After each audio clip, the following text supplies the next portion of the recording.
नमस्कार, मी परमिला पाटील तुमचं अजून एका छान अशा तीर्थयात्रेच्याच व्हिडिओमध्ये स्वागत करत आहे। तर या आधीचा आपला व्हिडिओ जे महाकालचा व्हिडिओ तुम्ही बघितलाच असेल, जर बघितला नसेल तर प्लीज बघून घ्या। तर आम्ही आता निघालेला आहे काळभैरव मंदिरामध्ये। तर आम्ही त्यासाठी जाण्यासाठी ह्या 2 रिक्षा बुक केलेल्या होत्या, कारण आम्हाला 5 मंदिरामध्ये जायचं होतं। काळभैरवचं दर्शन झाल्यानंतर आम्हाला अजून एक 4 मंदिरामध्ये जायचं आहे। तर ते पण व्हिडिओ तुम्हाला याच आपल्या ब्लॉगमध्ये बघायला मिळतील।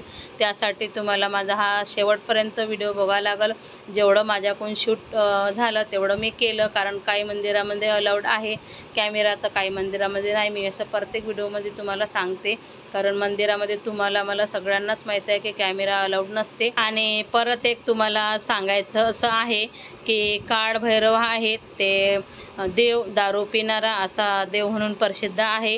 कारण आम्ही पण जेव्हा गेलो तेव्हा बऱ्याचशा भाविकांच्या हातात दारूच्या बॉटल होत्या, तर ग्लासात घेतलं की काळभैरवच्या तोंडाला लावलं की पूर्ण ग्लास खाली होतो, आणि राहिलेली बॉटलमध्ये जे दारू असते ते घरी प्रसाद म्हणून नेतात। तर तुम्ही केव्हा पण उज्जैनला आले महाकालचं दर्शन घ्यायला तर काळभैरवचं पण दर्शन नक्कीच घ्या। एक उज्जैन असं शहर आहे की इथं भरपूर मंदिरं आहेत। तुम्ही जर घरून बैलगाडी भरून प्रसाद जरी आणला आणि प्रत्येक ठिकाणी एक मूठ जरी वाटला तर तुमचा प्रसाद संपेल, पण मंदिर संपणार नाही।